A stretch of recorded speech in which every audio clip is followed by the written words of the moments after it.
సహోదరుడు సంతోష్కి అలాగే సంఘానికి కూడా నా హృదయపూర్వక వందనాలు చెల్లిస్తున్నాను అండి. దేవుని యొక్క విషయంలో మనం దేవుని యొక్క నియమాన్ని మనం పాటించడానికి, దేవుని యొక్క ఆలోచనలు మనం తెలుసుకోవటానికి దేవుడు చాలా గొప్ప ఆలోచన మనకి దయచేసి ఉన్నారు. గొప్ప సమయాన్ని కూడా దేవుడు ఇచ్చారు. ఇక్కడ బైబిల్ గ్రంథంలో బైబిలు ఎవరైతే హృదయపూర్వకముగా జ్ఞానం చేస్తారో, ఎవరైతే వాక్యం కొరకు బ్రతకాలని ఆశపడతారో దేవుడు వాళ్ళని విడిచిపెట్టడు. దేవుడు వారికి కావలసినవన్నీ భూమి మీద అనుగ్రహిస్తూ ఉంటాడు. దేవుడు మనల్ని మార్చి వాడుకోడు. ఇది మాత్రం గుర్తుపెట్టుకోవాలి ప్రతి ఒక్కరు. దేవుడు మనిషిని మార్చి వాడుకోడు. నువ్వు మారాలంతే, నేను మారాలి.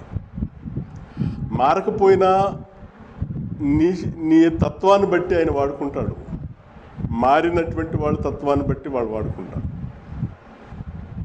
అలాగా దేవుడు తన యొక్క ఉద్దేశాన్ని తెలియపరుస్తూ ఉంటాడు ప్రతి మానవుడికి కూడా. ఇక్కడ దేవుని యొక్క తత్వాన్ని, దేవుని యొక్క ఆయన గుణగణాలని మనం తెలుసుకోవటానికి ఈరోజు నీ దేవుడు ఎవరో తెలియకుండా ఉన్న సంఘాలు అనేకమైనవి ఉన్నాయి. ఈరోజు దేవుడు ఎవరో తెలియకుండా సంఘానికి చెప్పే సువార్థికులు చాలామంది ఉన్నారు. అయితే దేవుని యొక్క విషయంలో ఇక్కడ చదవబడినటువంటి వాక్యంలో మొదటి తిమోతికి రాసిన పత్రిక 1వ అధ్యాయము 17వ వచనంలో ఇలాగుంది. సకల యుగములో రాజాయుండి అక్షయుడును అదృశ్యుడునగు అద్వితీయ దేవునికి ఘనతయు మహిమయు యుగయుగములు కలుగునుగాక. ఆమేన్. అంటే సకల యుగాల్లో రాజులు అనేటువంటి వాళ్ళదండి రాజా లైఫ్ అండి అంటారు. రాజా లైఫ్ అనేది తినటానికి ఉండటానికి కాదు. రాజులు చాలామంది భూమి మీద ఉన్నారు కదండి. పలానా వాళ్ళు రాజులు అంటారు. భట్టరాజులు ఉన్నారు, బురదరాజులు ఉన్నారు, సూర్యవంశరాజులు ఉన్నారు. రాజు చాలామంది పేర్లు కూడా రాజులు పెట్టుకుంటూ ఉంటారు. రాజు రాజు అనేటువంటి వాడు ఎంత ఖరీదైన వస్తువు కింద పడిపోతే వంగుని తీయనటువంటి వాడు రాజు. రాజు అనేటువంటి వాడు ఆడిన మాట తప్పనటువంటి వాడు. ఆ మాట కొరకు ప్రాణం కూడా ఇచ్చేస్తాడు. రాజు అనేటువంటి వాడు శత్రువుకి వెన్ను చూపించేటువంటి వాడు రాజు కాడు. రాజు అనేటువంటి వాడు మాట తప్పడండి. రాజు అనేటువంటి వాడు ఎంత ఖరీదైన వస్తువు కింద పడిపోతూ ఒంగుని తీయనటువంటి వాడండి. రాజు మాట ఇచ్చారంటే నెరవేరుస్తారండి. శత్రువుకి ఎప్పుడు కూడా వెన్ను చూపించరండి. ఒకవేళ శత్రువుకి యుద్ధం చేయాలనుకోండి, వెన్ను చూపించేటువంటి ఉండదండి. ఆ లక్షణాలన్నీ కూడా క్రీస్తు యేసు వారికి వర్తిస్తాయి. యెరూషలేము వీధిలో అందరికి ముందు సిలువనెత్తుకుని శత్రువుకి వెన్ను చూపించకుండా ప్రాణాన్ని పెట్టినటువంటి వాడు. మనల్ని కూడా రాజులుగా చేయటానికి దేవుడు ఇష్టపడుతున్నాడు. అందుకని మనం కూడా రాజరికంలోనికి రావటానికి ఇది ఇక్కడ అంటాడు. మనం చదువుతుంటే సకల యుగాల్లో రాజాయుండి. ఈ మాట యేసుక్రీస్తు ప్రభు వారికి వర్తించదండి. సకల యుగాల్లో ఆయన రాజు కాదు. యేసుక్రీస్తు ప్రభు వారు చనిపోయి తిరిగి లేచిన తర్వాత, ఓ ఇశ్రాయేలీ వారులారా, మీరు సిలువేసిన యేసుని దేవుడు ప్రభువుగాను క్రీస్తుగాను నియమించిన ఇశ్రాయేలందరూ కూడా రూఢిగా తెలుసుకోవాలని చెప్పారు. అంటే నియమించేటువంటి వాడు దేవుడు. రాజులు నియమించాలంటే దేవుడే నియమించాలండి. ప్రపంచంలో ఎవరిని నియమించాలన్నా, ఈ అధికారి రావాలన్నా దేవుడే నియమించాలి. రేపొద్దున ఈ ఎన్నికల్లో ఎవరు రావాలనేది దేవుడే నియమించాలి తప్ప అది ఎవరి చేతిలోనూ ఎవరి వశములోనూ కూడా లేదు. ఇక్కడ ఏమంటున్నాడంటే, సకల యుగాల్లో రాజు అయ్యుండి ఇది తండ్రి అయిన దేవునికి వర్తిస్తుంది. అక్షయుడును, ఇది తండ్రి అయిన దేవునికి వర్తిస్తుంది. ఇది యేసు ప్రభు వారికి, ఆయన క్షయుడు అంటే ఆయన మరణించాడంటే ఇది ఆయనకు వర్తించదు. ఇంకొకటి ఏంటంటే అదృశ్యుడు, అంటే దేవుడు కనిపించడు. అంటే యేసుక్రీస్తు ప్రభు వారు కనిపించారు అంటే దేవుని యొక్క, ఆయన యొక్క తత్వాన్ని, దేవుని యొక్క స్వభావాన్ని, దేవుని యొక్క ఆ లక్షణాలని నువ్వు తెలుసుకోవాలి. సంఘంలో వస్తున్న ప్రతి ఒక్కరు కూడా తెలుసుకోవాలి, సువార్థికులు తెలుసుకోవాలి. దాన్ని ఏమంటున్నాడంటే అద్వితీయ దేవునికి, అంటే మళ్ళా ఒకే ఒక దేవుడు అని ఉంది. ఈ గొప్ప విషయాలు అసలు అపోస్తుడైన పౌలు గారు ఎంత గొప్ప విషయాలు దేవాది దేవుని గురించి పరిశుద్ధాత్మని ద్వారా వ్రాస్తున్నాడో ఈరోజు నీ సంఘాల్లో కానీ సమాజంలో కానీ దేవుని గణపరిచేటువంటి భాగ్యాన్ని మనందరికీ కూడా ఇస్తున్నాడు. అలానే 8వ వచనం చదివితే, ఆయనను శ్రీమంతుడగు దేవుడు నాకు అప్పగించిన ఆయన మహిమగల సువార్త ప్రకారము. శ్రీమంతుడగు దేవుడట. దేవుడు ఎవరండి? దేవుడు శ్రీమంతుడు. దేవుడు శ్రీమంతుడట. శ్రీమంతుడంటే ఆస్తిపరుడని కాదు. శ్రీమంతుడగు దేవుడు అంటే ఆస్తిపరుడని కాదండి. మరి ఎవరంటే శ్రీమంతుడు అని అంటే తెలుసుకోవాలి. పైన మనం తెలుసుకున్నాం. అద్వితీయుడు అంటే ఎవరో తెలుసుకున్నాం. అక్షయుడు అంటే ఎవరో తెలుసుకున్నాం. సకల యుగాల్లో రాజు అంటే ఎవరో తెలుసుకున్నాం. అద్వితీయ దేవుడు ఎవరంటే తెలుసుకున్నాం. అలా తెలుసుకోవాలి గ్రంథాన్ని. శ్రీమంతుడు అంటే ఈ యేసుక్రీస్తు వారి మీద కూడా పాటలు కట్టేశారు. శ్రీమంతుడు అంటే ఐశ్వర్యంలో కాదండి. ఎలాగ శ్రీమంతుడు అనేటువంటి విషయాలు మనకు తెలియాలి. కీర్తనాకారుడు చెబుతాడు ఒకసారి. కీర్తన గ్రంథము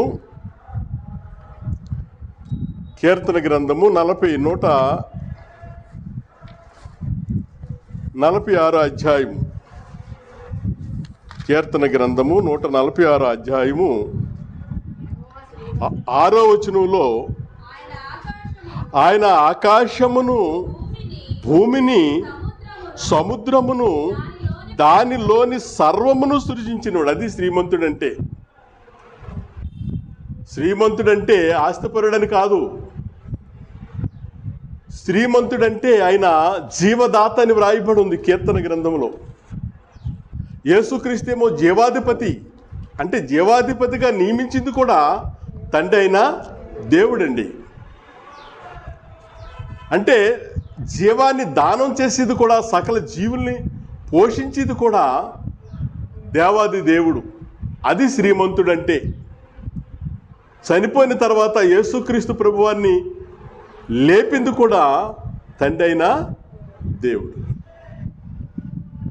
శ్రీమంతుడంటే ఇక్కడ రాస్తున్నాడు, ఆయన ఆకాశమును భూమిని సముద్రమును దానిలోని సర్వమును సృజించినవాడు. అంటే ఆకాశములో, ఆకాశం అనగానే సూర్యుడు ఉన్నాడండి, చంద్రుడు ఉన్నాడండి, నక్షత్రాలు ఉన్నాయండి, ఖగోళాలు ఉన్నాయండి, ఏమండి మనకు కనిపించినటువంటి ఎన్నో ఉన్నాయండి. వాటన్నిటిని కూడా సృజించినటువంటి వాడు తండ్రి అయిన దేవుడు. భూమిలో కూడా ఎన్నో ఉన్నాయండి. సమస్తము భూమి నుండే కలిగిందంటాడు ప్రసంగి. సమస్తము కూడా భూమి నుండే కలిగిందంటండి. భూమి నుండే కలిగితే భూమిలో ఎన్నున్నాయి? వెండి ఉంది, బంగారం ఉంది, పెట్రోల్ ఉంది, నీళ్లు, భూమి నుంచి నీళ్లు వస్తున్నాయి. ఏంటి భూమిలో నుంచి ఈ రోజుని ఏది మాట్లాడి మైక్ మాట్లాడినప్పటికీ కూడా భూమిలోదే, ఏది వచ్చినప్పటికీ కూడా భూమి నుంచే వచ్చింది. భూమిని కూడా సృజించినటువంటి వాడు, భూమిలో సమస్తముని సృజించినటువంటి వాడు తండ్రి అయినా దేవుడు. అది శ్రీమంతుడు అంటే. శ్రీమంతుడు సముద్రమును దానిలోని సర్వమును సృజించినవాడు.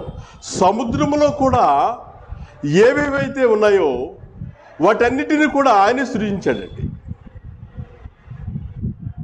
అంటే మనము రాజు అంటే ఏంటో చూసామండి, అద్వితీయుడు అంటే ఏంటో చూసామండి, అక్షయుడు అంటే ఎవరు చూసామండి. సకల యుగాల్లో రాజ్యరకం ఎవరు చేశారు అనేది మనం చూసామండి. ఆదాము దగ్గర కూడా ఏదైనా తోటలో రాజ్యరకం చేసింది కూడా తండ్రి అయిన దేవుడు. అయితే ఇంకా మనం చూస్తే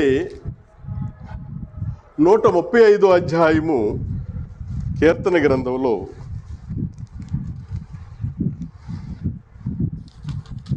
135 అధ్యాయము అందరూ కూడా గ్రంథం తీసి చదవాలండి, దగ్గర పెట్టుకోవాలి, రాసుకోవాలి.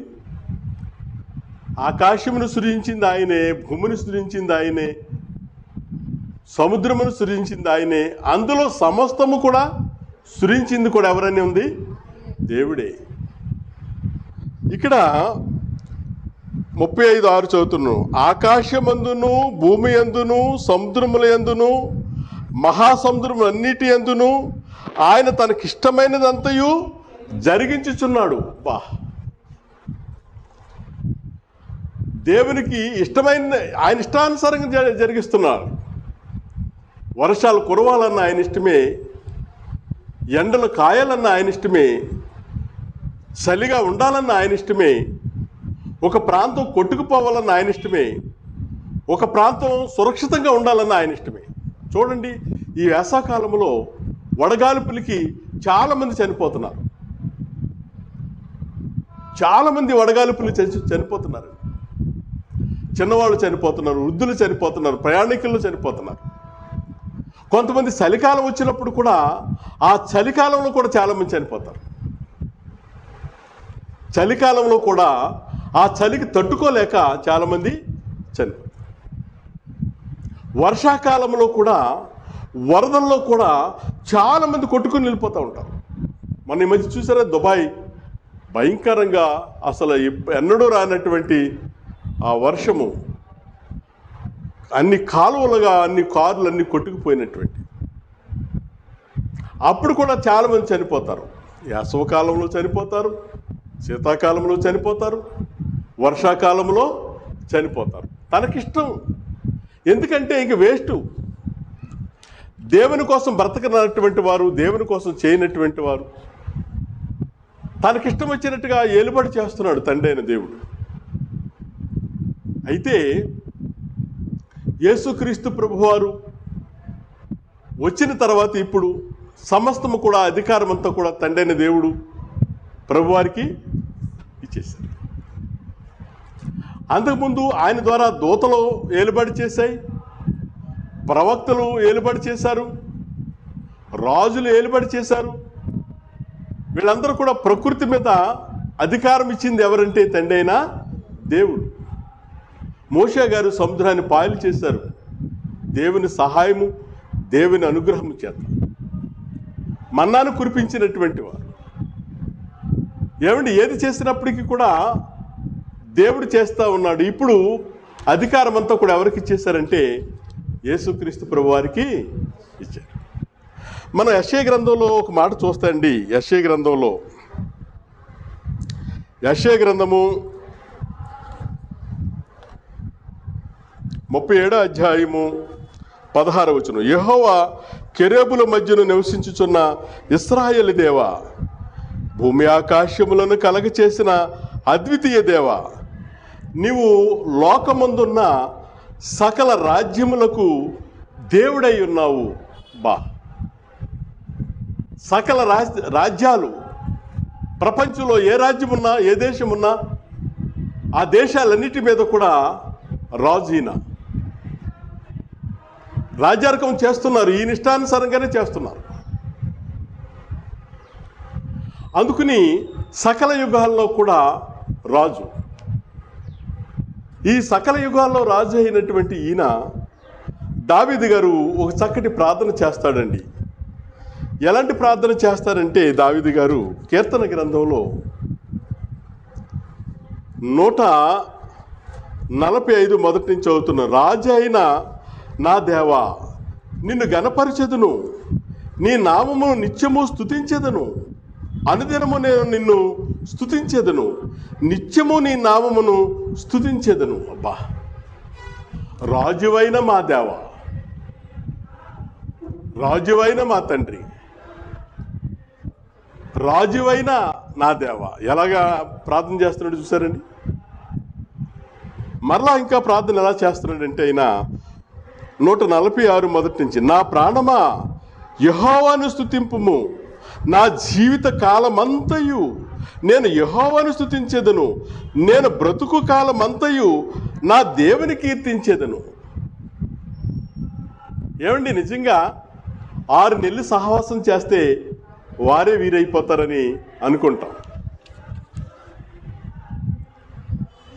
ఈయన ఎంత గొప్పవాడో, కీర్తన గ్రంథంలో అన్నిటి మీద అధికారం ఎలా చేస్తున్నాడో, అందరి మీద అధికారం ఎలా ఉన్నాడో, అన్ని రాజ్యాల మీద, అన్ని దేశాల మీద ఎలాగైతే రాజ్యార్కం చేస్తున్నాడో దావీదు గారు చెబుతున్నారు. 135:6లో చదివాం మనం. ఏమండి, అంటే 46:6లో చదివాం మనం, సమస్తం సృష్టించింది ఆయనని. ఇంత చెబుతూ, ఇంత గణపరుస్తూ, ఇంత ప్రార్థన చేస్తూ తన జీవితం అంతా చేస్తుంటే దేవుడు అన్నాడు, నువ్వు కూడా రాజువే. ఆయనతో సహవాసం చేస్తున్నాడు. దావీదును కూడా ఏం చేశాడు దేవుడు? రాజుని చేసేసాడు. నువ్వు కూడా రాజువే. అంటే మంత్రి గారు చూడండి, వాళ్ళ ఇష్ట ప్రకారంగా రాజ్యంలో చేస్తున్నప్పుడు, వాళ్ళు చెప్పిన మాట వింటున్నప్పుడు, వాళ్ళు ఏదైతే చేయాలో ఆ ఇష్టాన్ని వీళ్ళు నెరవేరుస్తున్నప్పుడు మంత్రి గారు కూడా అధికారాలు ఇచ్చేస్తాడు. విద్యాశాఖ మంత్రిగా ఇచ్చేస్తాడు, ఆరోగ్య శాఖ మంత్రిగా ఇచ్చేస్తాడు, దేవాదాయ శాఖ మంత్రిగా ఇచ్చేస్తాడు, రవాణా శాఖ మంత్రిగా వీళ్ళు కూడా ఎవరికి ఇచ్చేస్తున్నాడు? మంత్రులుగా ఇచ్చేస్తున్నాడు. ఎందుకు ఇచ్చేస్తాడు? ఎవరు పడితే వాళ్ళకి ఇచ్చేస్తాడండి? ఎవడండి? ఇష్టాన్ని నెరవేర్చాలి. దేవుని ఇష్టాన్ని నెరవేర్చినటువంటి వారికే ఆ పదవులు, ఆ అధికారము, ఆ లక్షణాలు, ఆ స్వభావాలు ఉంటాయి.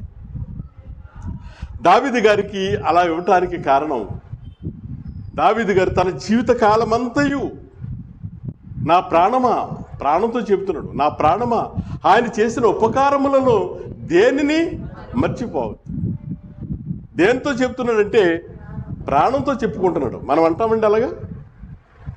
అసలు మనం మర్చిపోతాం, మనకు గుర్తుండదు. ఆయన ఎన్నిసార్లు మనల్ని బాగు చేసినా గుర్తుండదు, ఎన్నిసార్లు మనల్ని విడిపించినా గుర్తుండదు, ఎన్నిసార్లు మనల్ని పాప జీవితం నుంచి పరిశుద్ధులుగా చేసిన గుర్తుండదు. పౌలు ఇందాక చదివారు, మన మధ్యలో బ్రదర్ సతీష్ గారు చదివారు, ప్రధాన పాపినైన నాకు తెలియక చేశాను గనుక, ఏం చేశాడంటే ఆయన తెలియక చేశాను గనుక నన్ను క్షమించాడు, నాకు అప్పగించాడు ఈ పని. తెలిసి చేసినటువంటి వాళ్ళకి ఏమి అప్పగించడండి. ఒకవేళ నువ్వు అనుకోవచ్చు, నేను తెలియచేసినా తండ్రి నన్ను క్షమించండి. ఎందుకు చేస్తాడు? తెలిసి కూడా నువ్వు చేస్తున్నావంటే నువ్వు శిక్షార్హుడుగా ఉంటావు. దేవుని ఆశీర్వాదాలకి పాత్రుడిగా ఉండవు. నేను తెలియక చేశాను అవిశ్వాసం వలన. చదవండి ఆ మాట ఒకసారి. తిమోతి పత్రిక 1వ అధ్యాయము 8వ వచనం కానించి చదవండి ఒకసారి. అయినను శ్రీమంతుడగు దేవుడు నాకు అప్పగించిన ఆయన మహిమగల సువార్త ప్రకారము ధర్మశాస్త్రము ధర్మ విరోధులకును కిందకు వచ్చి కింద నుంచి పూర్వము అదిగోండి పూర్వము దోషకుడును ఆ సంఘాన్ని హింసించినటువంటి వాడిని హాని చేసినటువంటి వాడిని నన్ను మా ప్రతి ఒక్కరు ఏమంటారంటండి మాట చదివేసి పూర్వం నేను మర్డరిస్ట్నండి, పూర్వం నేను ఎలాంటి వాడినండి, తప్పులు చేశానండి, పాపాలు చేశానండి, నేను పూర్వం చాలా దుర్మార్గుడినండి, దేవుడు సేవకు పిలిచేసుకున్నాడండి. బయట వినేటువంటి వాళ్ళు ఏమనుకుంటారు, ఓహో ఇలాంటి వాళ్ళు కావాలేమో ఆ దేవుడికి, మన దేవుడికి అలాంటి వాళ్ళు కాదు అంటారు. అసలు దేవుడు నువ్వు పూర్వము అలాంటి వాడినని ఈ పౌలు మాట తీసుకుని ఈరోజు నీ సభల్లోనూ సంఘాల్లోనూ ఆయన సాక్ష్యం చాలా గొప్పదని సాక్ష్యాలు సమయం కింద సాక్ష్యాలు వేస్తూ ఉంటారు. దురదశవులు కలిగినటువంటి వాళ్ళు కొంతమంది ఉంటారు, అవింటాకి వెళ్తూ ఉంటారు. అసలు ఆ సందర్భం అది కాదు. పౌలు సంఘం హింసించినటువంటి సందర్భాలు చెబుతున్నాడు. హింసకుడును, దూషించాను నేను, హాని చేశాను నేను అని ఏమంటున్నాడు, తన పరిచర్యకు నియమించి నమ్మకమైన, అదిగోండి నమ్మకమైన వానిగా, నమ్మకత్వం ఉండాలి నీకు. ఏళ్ళుంటే నమ్మకం రేపు ఉండదు, ఈ నెల ఉంటే రేపు ఉండదు, 4 సంవత్సరాలు ఉంటే ఉండదు, 10 సంవత్సరాలు ఉంటే ఉండదు. నువ్వు ఎప్పుడైనా పోయినట్టే, ఫెయిలైపోయినట్టే. ఎన్ని కష్టాలు వచ్చినా, ఎన్ని ఇబ్బందులు వచ్చినా, ఎన్ని శోధనలు వచ్చినా, ఎన్ని ఐశ్వర్యాలు వచ్చినా, ఎన్ని సంతోషాలు వచ్చినా నమ్మకత్వాన్ని పోగొట్టుకోకూడదు. అబ్రహాముని చూశాడట కల్దీల దేశంలో. అబ్రహాము నమ్మకమైన మనసు గలవాడని ఎంచి, మోషే నా ఇల్లంతటిలో నమ్మకమైన వాడు. నమ్మకమైన వాళ్ళకి ఇస్తాం పని ఎవరికైనా. దేవుడు నమ్మకత్వానికి చేసినటువంటి వాళ్ళకి రేపు రాజ్యాన్ని, అధికారాన్ని ఇస్తాడు. ఆ రాజ్యాన్ని ఆ అవకతవకలు చేస్తే రాజులను నియమించేవాడును, రాజువులను త్రోసివేసేవాడును ఆయనే. రాజులు నియమిస్తాడు, రాజుల్ని త్రోసేస్తాడు. అంటే ఎంత గొప్ప విషయం అంటే ఇక్కడ అంటున్నాడు, చదవమ్మా, నన్ను బలపరిచిన కృతజ్ఞుడినై ఉన్నాను. అదేగోండి ఆ మాట అండర్లైన్ చేసుకోండి మీ హృదయాల్లో. తెలియక అవిశ్వాసము వలన, తెలియక అవిశ్వాసము అంటే విశ్వాసం ఎలా వస్తుందంటే వినుట ద్వారాగా. విన్నా కానీ విశ్వాసము ఉండి కూడా మనం తప్పు చేస్తున్నామంటే నువ్వు చాలా భయంకరంగా తప్పు చేస్తావు. జడ్జి గారు తప్పు చేస్తున్నారనుకోండి, ప్రభుత్వం ఊరుకుంటుందా? ఎస్ఐ గారు తప్పు చేస్తున్నారనుకోండి, ప్రభుత్వం ఊరుకుంటుందా? ఊరుకోదండి. వాడంటే ఏదో చేశాడు రా, మీకేంటి? అందుకుని తెలియక చేస్తున్నటువంటి వారికి, ఇది తెలియదు నాకు ఈ విషయం తెలిసింది, ఇప్పుడు నా జీవితంలో ఇది చేయకూడదు. తెలిసి కూడా కఠినంగానే ఉంటాం.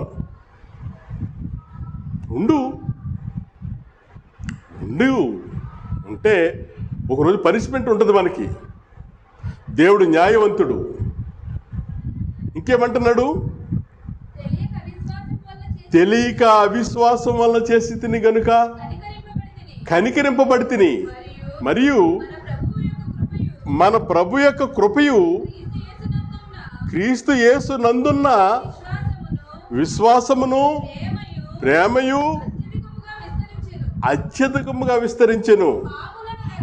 అంటే తెలియక చేస్తున్నటువంటి వారు అది సరిచేసుకుని, దిద్దుబాటు చేసుకుని దేవునిలో నడవటానికి ఇష్టపడిన, అది ఈ సమయంలోనైనా నువ్వు నిర్ణయించుకోవచ్చు. ప్రధాన పాపినైనా నన్ను అంటాడు. పాపులు ఎవరైనా ఉన్నారంటే అందులో ప్రధాన పాపిని నన్ను. మనం అంటామండి అలాగా, మా మాట అంటే ఇష్టపడం మనం. దేవుడు ప్రతి ఒక్కరిని కూడా వారి యొక్క మనస్తత్వాన్ని బట్టి ఆ మనసుకు సరిపోయినట్టుగా వాడుకుంటూ ఉంటాడు. రాజులను వాడుకున్నాడు దేవుడు. ఏంటి, యూదులు తప్పు చేశారండి. యూదుల శరలోనికి పంపేస్తానికి బబులోను చక్రవర్తిని వాడుకున్నాడు దేవుడు, నెబుకద్నెజరు రాజుని. 2వ రాజుల గ్రంథము 24వ అధ్యాయము మొదటి నుంచి. యెహోకీము దినముల్లో బబులోను రాజైన నెబుకద్నెజరు యెరూషలేము మీదకు వచ్చెను. యెహోకీము అతనికి దాసుడై 3 ఏండ్ల సేవ చేసిన తరువాత అతని మీద తిరుగుబాటు చేయగా, యెహోవా అతని మీదకిని తన సేవకులైన ప్రవక్తల ద్వారా తాను సెలవిచ్చిన మాట చెప్పిన యూదా దేశమును నాశనం చేయుటకై. చూడండి, అంటే ఒక రాజుని నియమిస్తున్నాడంటే దేవుడు, యూదుల్ని చెరలోనికి తీసుకెళ్ళిపోవాలంటే బబులోను రాజు చేత దేవుడు ఏం చేస్తున్నాడంటే వాళ్ళ మీదకు పంపిస్తున్నాడు. ఇశ్రాయేలు తప్పు చేశారు. ఇశ్రాయేలు తప్పు చేస్తే ఇశ్రాయేల్ని మీదకి చేయటానికి ఎవరిని వాడుకున్నాడంటే సోమరోని వాడుకున్నాడు దేవుడు, అషూరు రాజును వాడుకున్నాడు దేవుడు. 17వ అధ్యాయము 2వ రాజుల గ్రంథం. యోధా రాజు అయిన ఆహాజు ఏలుబడిలో 12వ సంవత్సరం ముందు ఏలా కుమారుడైన హోసియా సోమరోనులో ఇశ్రాయేలును ఆరంభించి 9 సంవత్సరములు ఏలెను. అతడు తన పూర్వీకులైన ఇశ్రాయేలు రాజులు చెడుతనము చేసినంత మట్టుకు చేయకపోయినను యెహోవా దృష్టికి చెడుతనమే జరిగించెను. ఏం చేశాడంట? చెడుతనమే. అంత చేయకపోయినా కానీ నేను వాళ్ళంత కాదులేండి అంటాం మనం, నువ్వు కూడా అంతే. కానీ ఇక్కడ అంటున్నాడు జరిగించెను. అతని మీదకి అషూరు రాజు అయిన సల్మనేను యుద్ధమునకు రాగా, అంటే అషూరీలు పంపించాడు. ఎవరి మీదకి? ఇశ్రాయేలు తప్పు చేస్తుంటే చెరలోనికి తీసుకెళ్ళిపోవటానికి. అంటే రాజులు వాడుకుంటున్నాడు. ఆ కఠినత్వాన్ని బట్టి, ఆ క్రూరత్వాన్ని బట్టి, ఆ క్రూరుని ఎవరి మీదకు పంపాలో, ఆ క్రూరత్వాన్ని ఎవరి మీదకు ఉపయోగించాలో ఆ రాజును ఉపయోగిస్తున్నాడు. ఈ రోజుని గొప్ప గొప్ప సంస్థలు ఉన్నాయండి, క్రైస్తవ సంస్థలు. ఈ సంస్థలు అందరూ కూడా దేవుడిస్తున్నాడు. దేవుడిస్తుంటే దేవునికి ఇష్టంగా చేయరండి. అప్పుడు ఒక రాజ్యాధికారిని పంపిస్తూ ఉంటాడు. ఆ రాజు వస్తేనే వీళ్ళని ఎక్కడ ఉంచాలో అక్కడ ఉంచుతాడు. దొంగ మీటింగ్స్ అన్నీ పెట్టేస్తూ ఉంటారు. స్వస్థత మీటింగ్ పెట్టేసి కాలు ఇరిగిపోయింది నడిచేస్తున్నాడు, గుడ్డోడు చూసేస్తున్నాడు, చెవిటోడు వినేస్తున్నాడు. ఇదిగో కంతి, కడుపులో కంతి మాయమైపోయింది, బ్రెయిన్లో కంతి మాయమైపోయింది. ఇవన్నీ దొంగ మీటింగ్స్ పెట్టేసి లక్షలు తెచ్చేస్తున్నారని ఎవరో ఒకళ్ళ అధికారిని పంపిస్తాడు దేవుడు, అధికారిని నియమిస్తాడు. ఆ అధికారి ఏం చేస్తాడంటే అన్ని కట్ చేస్తూ ఉంటాడు. వీడికి ఎక్కడ చూసినా దొంగ మీటింగ్లు జరిగిపోయింది. రాజమండ్రి ఇక్కడ అక్కడ ఎక్కడ చూసినా అక్కడికి అమాయకులందరినీ లారీలు కట్టించుకుని, ట్రాక్టర్లు కట్టించుకుని, ఆటోల మీద తీసుకొచ్చేసి, ఏళ్ళ దొంగోళ్ళే, చిన్న దొంగోళ్ళు ఉంటారు, చిన్న పాస్టర్లు, పెద్ద దొంగోడు ఉంటాడు, క్రిమినల్స్. అప్పుడు ఎవరిని వేస్తాడంటే ఒక మోడీని వేస్తాడంతే. ఇప్పుడు క్రిస్టియన్ సంస్థలన్నిటికీ కూడా కత్తిరేస్తాడు. అలాంటి ప్రభుత్వం రాకూడదు. మనం రాకూడదు నువ్వు చెప్పడం ఏంటి? రావాలో వద్దో ఎవరు చెప్పాలి? దేవుడు నిర్ణయించాలి. దేవుడు నిర్ణయించాలి. ఇర్మియా చెబుతాడు. మనం చూస్తే ఇర్మియా గ్రంథంలో, ఇర్మియా గ్రంథం చూద్దాం ఒకసారి. చూడండి ఒకసారి ఇర్మియా గ్రంథము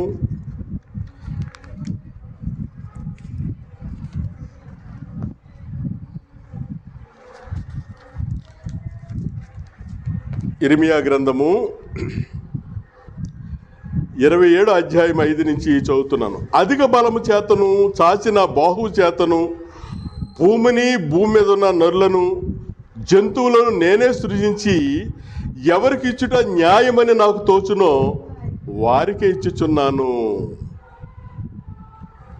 ఇప్పుడైతే దేశములన్నిటినీ నా దాసుడగు బబులోను రాజైన నెబుకద్నెజరు వశము చేయుచున్నాను.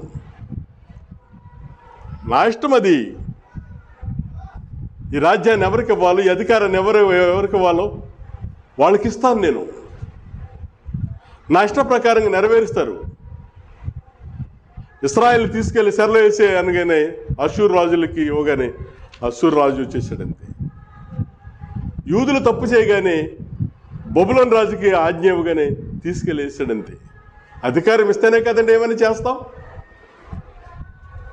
సకల యుగాల్లో రాజు అయ్యుండి ఆ రాజ్యాధికారాన్ని ఎవరికి ఉపయోగించాలో వాళ్ళకు ఉపయోగిస్తూ ఉంటాడు. ఏమండి, దేవుడు అలా ఉపయోగించడమే కాకుండా రాజ్యాధికారంలో ఒకసారి సొలొమోను గారు చెప్తారు ఒక చక్కటి మాట. సామెతల గ్రంథంలో సొలొమోను గారు చెప్తారు. ఏమని చెప్తారంటే,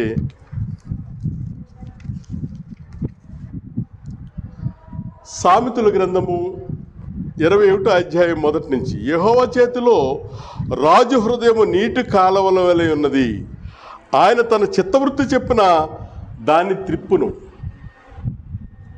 రాజు హృదయము ఎలా ఉందంటే నీటి కాలువలుగా ఉందట. ఆ కాలువల్ని ఇలా తిప్పాలో దేవుడు తిప్పుతూ ఉంటాడు. దేవుని చేతులు చిన్నవి కాదు, భూమి ఆకాశాలు కలగ చేసినటువంటి ఆయన గొప్ప ఉన్నతమైన అధికారము కలిగినటువంటి శక్తి కలిగినటువంటి ఆయన నీ హృదయాన్ని ఎలా తిప్పాలో ఇలా తిప్పుతూ ఉంటాడు. దావీదుని ఎలా తిప్పాలో ఎలా వాడుకోవాలో, నెబుకద్నెజరుని ఎలా వాడుకోవాలో, అష్షూరీయులను ఎలా వాడుకోవాలో, ఎలా తిప్పాలో అలా వాడుకుంటూ ఉంటాడు. వీళ్ళు ఎప్పుడైతే మారు మనసు పొందారో అనండి, యూదులు ఇశ్రాయేలు కంటే యూదులు కొంచెం భక్తి కలిగిన వారండి. అయితే వీళ్ళ ఒక రాజు వాడుకుంటున్నాడు. ఎవరంటే ఆయన చూడండి ఒకసారి, ఎజ్రా గ్రంథం కోరేసు రాజును వాడుకుంటున్నాడు. ఎజ్రా గ్రంథము 1వ అధ్యాయము 1 నుంచి, పారసిక దేశపు రాజు అయిన కోరేషు ఏలుబడిలో 1వ సంవత్సరం మందు యిర్మీయా ద్వారా పలుకబడిన తన వాక్యమును నెరవేర్చుటకై యెహోవా పారసికపు దేశపు రాజు అయిన కోరేసు మనసును ప్రేరేపింపగా అతడు తన రాజ్యమంతటను సాటింపు వేయించి వ్రాత మూలము ఇట్లు ప్రకటన చేయించెను. పారసిక దేశపు రాజు అయిన కోరేషు ఆజ్ఞాపించినదేమనగా, ఆకాశమందలి దేవుడైన యెహోవా లోకమందున్న సకల జనములను నాశనము చేసి యోధా దేశమందున్న యెరూషలేములో తనకు మందిరమును కట్టించమని నాకు ఆజ్ఞ ఇచ్చి ఉన్నాడు. కావున మీలో ఎవరు ఆయన జనులై ఉన్నారో వారు యోధా దేశమందున్న యెరూషలేమునకు బయలుదేరి యెరూషలేములోని దేవుని మందిరమును అనగా ఇశ్రాయేలు దేవుడైన యెహోవా మందిరమును కట్టింపవలెను. వారి దేవుడు వారికి తోడయుండును గనక మరియు యెరూషలేములో నుండి దేవుని మందిరమును కట్టించుటకై అర్పణను గాక ఆయా స్థలములోని వారు తమ యొద్ద నివసించే వారికి వెండి బంగారము వస్తువులను పశువులను ఇచ్చి సహాయము చేయవలని ఆజ్ఞాపించెను. వెండి బంగారములు పశువులు వారికి కావలసిన ధనము మందిరానికి కట్టడానికి కావలసినన్ని ఏర్పాట్లు చేయండి. వారి యూదులందరూ కూడా వారి దేశానికి వెళ్ళిపోవచ్చు, వాళ్ళు స్వేచ్ఛగా ఒక మందిరాన్ని కట్టుకోవచ్చు. అంటే ఏ రాజులైతే మందిరాన్ని నాశనం చేసేయటానికి ఉపయోగించాడో, ఏ రాజులైతే చెరసాలలో వేయటానికి ఉపయోగించాడో, ఈ రాజుని మరలా ఉపయోగిస్తున్నాడు. రాజ్యాధికారాలు ఇస్తున్నాడంటే దేవుని ఇష్టానుసారముగా దేవునికి అనుకూలంగా ఉంటాకి ఉపయోగిస్తున్నాడు. ఒకసారి మనం చూస్తే లూకాసు వార్తలో యేసుక్రీస్తు ప్రభువారిని పుట్టించటానికి రాజుని కైసరు ప్రభుత్వాన్ని వాడుకున్నాడు దేవుడు. అంటే గలిలయలోంచి మంచిది ఏదైనా వచ్చినా, గలిలయ నుంచి ఏది రాదు మంచిది రాదంటే వీళ్ళు గలిలయ ప్రాంతంలో ఉన్నారు. యేసు ప్రభు వారు యొక్క అమ్మగారు యేసేబు గారు మరియమ్మ గారు. అంటే అక్కడ పుట్టాడంటే ప్రవచనాలు తప్పైపోతాయి గనక, అంటే గలిలయలోని నజరేతులోంచి ఏదైనా మంచిది ఏదైనా వచ్చినా అని వీళ్ళు ప్రశ్నిస్తారని ఎలాగంటున్నాడంటే ప్రసవ దినాలు నిండిపోయినాయి. ఆవిడకి తెలియదు, ఎప్పుడు డెలివరీ అవుతుందో తెలీదు. అందుకని అప్పుడు ఎవరికి ప్రేరేపించాడంటే 2వ అధ్యాయం మొదటి నుంచి చదవండి. ఆ దినములలో సర్వలోకమునకు, అదిగోండి ఆ దినములలో ప్రజాసంఖ్య వ్రాయవలని కైసరు ఐగుప్తు వలన ఆజ్ఞాయను. ఇది కురేనియా సిరియా దేశమునకు అధిపతి అయి ఉన్నప్పుడు జరిగిన మొదటి ప్రజాసంఖ్య అందరూ ఆ సంఖ్యలో రాయబట్టుకు తమ తమ పట్టణములకు వెళ్ళిరి.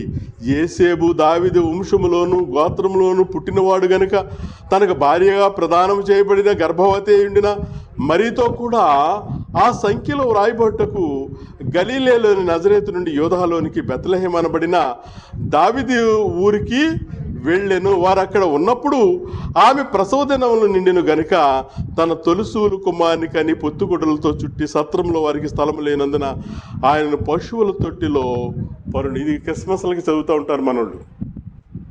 అంటే ఎందుకు ఆ ప్రాంతాన్ని తీసుకువెళ్ళాడు అని అంటే రాజుకి ఆజ్ఞాపించాడు. ప్రజాసంఖ్య రాయటానికి అవసరమైతే అందరిని తిప్పేస్తాడు నువ్వు దేవుని పని చేస్తుంటే. నీకోసం నువ్వు దేవుని పని చేస్తాకి ఇష్టపడ్డావు అనుకోండి, ఎంతటి వాళ్ళైనా తల్లకిందులు చేసేస్తాడు దేవుడు. ఓ నెబుకద్నెజరు రాజును పంపాడు తప్పు చేస్తుంటే వాళ్ళని దండించడానికి. ఇశ్రాయేలు తప్పు చేస్తుంటే అష్షూరీయులు పంపించాడు. మారు మనసు పొంది భక్తి కలిగి ఉంటే కోరెసుని పంపించి వెండి బంగారాలు పశువు ధనము అన్నీ కూడా ఇచ్చి వాళ్ళ ప్రాంతానికి వెళ్ళండి అని పంపిస్తున్నాడు. దేవుడు వాడుకుంటాడు మనల్ని దేవుడు వాడుకుంటాడు. ఇక్కడ చాలామంది సంస్థల్లో కానీ సంఘాల్లో కానీ సభల్లో కానీ ఉన్నప్పుడు దేవునికి ఇష్టకరంగా చేస్తూ ఉంటారు, మంచిదే. కానీ ఆ ఇష్టం దేవునికి అనుకూలంగా ఉందా లేదనేది మనం చూడాలి. రాజుల గ్రంథంలో ఒక ఆయన చేస్తున్నాడు. రాజుల గ్రంథంలో 10వ అధ్యాయము, రాజుల గ్రంథంలో 10వ అధ్యాయము 2వ రాజుల గ్రంథం 10వ అధ్యాయము 30వ వచనంలో, కావున యెహోవా యెహూతో ఎలాగ సెలవిచ్చను. చూడండి, ఇక్కడ బాగా వినాలి, బాగా క్రైస్తవ జనాంగం బాగా వినాలి. ఏమనుకుంటున్నారంటే దేవుని పని చేస్తున్నారు, మంచిదే. సభలు పెడుతున్నారు, మంచిదే. వాక్యాన్ని ప్రకటిస్తున్నారు, మంచిదే. అన్నపానాలు పెడుతున్నారు, మంచిదే. చాలామందికి దేవుని రక్షిస్తున్నారు, మంచిదే. కానీ దేవుడు కూడా మంచిదే అంటున్నాడు. యెహూ గురించి చెబుతున్నాడు. ఏమని చెబుతున్నాడంటే, ఏమని, నీవు నా హృదయాలోచన అంతటి చెప్పున అహాబు కుటుంబీకులకు చేసి,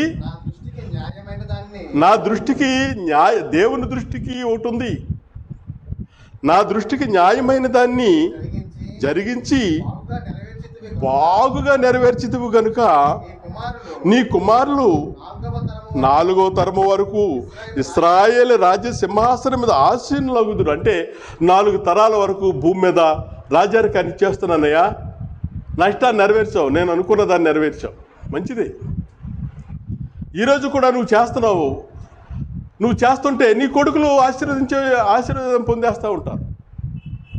ఓ కార్లు కొనేస్తూ ఉంటారు, మేడలు కట్టేస్తూ ఉంటారు, బిల్డింగ్స్ చేసేస్తూ ఉంటారు, గొప్పగా చేసేస్తూ ఉంటారు. అది నువ్వు చేసిన పనికి దేవుడు ఇస్తున్నదంతే భూమి మీద. కానీ తర్వాత స్టేట్మెంట్ ఇస్తున్నాడు, ఏమని, అయితే ఇశ్రాయేలు వారు పాపము చేయుటకు కారకుడైన యెరోబోము చేసిన పాపములకు యెహూ ఏ మాత్రమును విసర్జించిన వాడై ఇశ్రాయేలు దేవుడైన యెహోవా నియమించిన ధర్మశాస్త్రమును పూర్ణ హృదయముతో అనుసరించుటకు శ్రద్ధాభక్తులు లేనివాడాయను. అంటే ఎవరిని అనుసరిస్తున్నాడంటే ఇతను యెరోబోమును అనుసరిస్తున్నాడు. ఎందుకని? యెరోబోముకి 10 గోత్రాలు ఇచ్చేసాడంటే దేవుడు తెంగునాడేంటి? అమాయకుడా, ఆ వ్యక్తిని దేవుడు ఆశీర్వదించాడంటే 10 గోత్రాలు ఇచ్చేసాడంటే మనం ఆ అయ్యగారినే ప్రేమించాలి, ఆ సంస్థలోనే ఉండాలి. నువ్వు ఏ సంస్థలో పనిచేస్తున్నావా? పలానా ఆయన సంస్థ. ఆహా, అందులో ఉన్నావు నువ్వు అంటాడు. ఆ అయ్యగారు ఏం చెబుతున్నారో ఈయనకి అనవసరం. ఆ సేవకుడు అసత్యం చెబుతున్నాడో సత్యం చెబుతున్నాడో, నీకు గ్రంథం ఉంది కాబట్టి ఆ గ్రంథం చెబుతున్నప్పుడు ఇతను అబద్ధం చెబుతున్నాడు, అసత్యం చెబుతున్నాడు, మనం అక్కడి నుంచి ఉండకూడదు అని అనుకోడు. ఆడిచ్చే ఏదో తొళానికో పళ్ళానికో అయిపోయి ఇష్టపడిపోయి ఈ యెహూలాగా తయారవుతున్నారు. ఇల్లు కట్టేస్తాడు, అన్ని ఉంటాయి భూమి మీద. కానీ పరలోకం వెళ్ళటానికి దేవుని యొక్క వాక్యము మీ ఆత్మలను రక్షించుటకు శక్తిగల వాక్యము సాత్వికముతో అంగీకరించండి. ఆత్మను రక్షించాలంటే వాక్యాన్ని అంగీకరించాలి, సత్యాన్ని అంగీకరించాలి.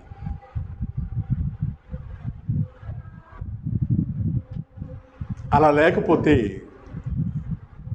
రాజుగా ఉన్న నిన్ను వాడుకోడు, రాజుగా అనుకుంటున్నా నన్ను వాడుకోడు, దేవుడు ఎవరిని వాడుకోడు. రాజ్యాధికారులు ఇస్తున్నాడంటే మన ఇష్ట ప్రకారంగా కాదు, అది ఎవరిష్ట ప్రకారంగా అంటే దేవుని ఇష్ట. ఏంటి ఇశ్రాయేల్ని అంత హింసించాడండి, అశూరీల ద్వారా. యూదుల్ని అంత హింసించాడండి బబులోను చక్రవర్తి ద్వారా. ఎందుకని? వాళ్ళు సరి చేయటానికి. అలా చేస్తుంటే సరి చేసుకున్నారు ఎవరు? యూదులు. యూదులు సరి చేసుకుంటే మరలా వాళ్ళని ఏం చేశాడు? రప్పించాడు. ఆఖరుగా తిమోతికి పేతురు రాసిన పత్రిక చదువుదాం. పేతురు పత్రిక 1 పేతురు 2వ అధ్యాయము 9వ వచనం. అయితే మీరు చీకటిలో నుండి ఆశ్చర్యకరమైన తన వెలుగులోనికి మిమ్మల్ని పిలిచిన వాని గుణాతిశయములను ప్రచురము చేయ నిమిత్తము ఏర్పరచబడిన వంశమును. మనం ఎవరు అంటండి? ఏర్పాట్లో ఉన్నావు నువ్వు. అధికారము ఇచ్చాడు దేవుడు నీకు. బాప్తిసం పొంది నీ పాపాలు క్షమించి శుద్ధి చేసి పరిశుద్ధురాలుగా పరిశుద్ధుడిగా అయ్యి సంఘంలో చేర్చి సంఘంలో ఎదుగుతూ ఉన్నప్పుడు దాని గురించి చెబుతున్నాడు. ఏమని అంటున్నాడంటే, అయితే మీరు చీకటిలో నుండి ఆశ్చర్యకరమైన తన వెలుగులోనికి మిమ్మల్ని పిలిచిన వాని గుణాతిశయములను ప్రచురము చేయ నిమిత్తం ఏర్పరచబడిన వంశం. మనం ఎవరు అంటండి? ఏర్పాట్లో ఉన్నాం. మాకేం వంశం లేదండి అనుకోకూడదు. ఏర్పాట్లో ఉన్నటువంటి వంశము నీవు, నేను. రాజులైన యాజక సమూహమును, పరిశుద్ధ జనమును, దేవుని సొత్తైన ప్రజలై ఉన్నారు. మనం ఎవరు? దేవుని సొత్తైన ప్రజలు. ఎంత గొప్ప ఆశీర్వాదం చూడండి. అంటే యెహోవా ఎలాగైతే దేవుని పని చేస్తాను అనుకోండి, ఇదికి వెళ్ళిపోతూ ఉంటాం. అబ్బాయి హాస్పిటల్ సేవ అంటాం, అబ్బాయి వీధి సేవ అంటాం, అబ్బాయి బహిరంగంగా చెప్పేస్తున్నాను అంటాం. అసలు ఏం చెబుతున్నావో, ఎక్కడికి వెళ్తున్నావో, ఏం చేస్తున్నావో నీకు తెలియనప్పుడు, అసలు నీకేం చేస్తున్నావో ఎలా చేస్తున్నావో నీకు తెలియనప్పుడు యెహోవా ఏం చేస్తున్నాడంటే ఎవరిని? యెరోబామును అనుసరించి సేవ చేస్తున్నాడు. ఈరోజు సంస్థలను అనుసరించి సేవ చేస్తున్నారు తప్ప గ్రంథాన్ని అనుసరించి సేవ చేయలేకపోతున్నారు. రాజులను నియమించడానికి, రాజులను త్రోసివేయటానికి, నిన్ను జీవింప చేయటానికి, నిన్ను నాశనం చేయటానికి దేవుడు అధికారాన్ని ఉపయోగిస్తాడు. దేవుడికి వందనాలు. మీ అందరికీ వందనాలు.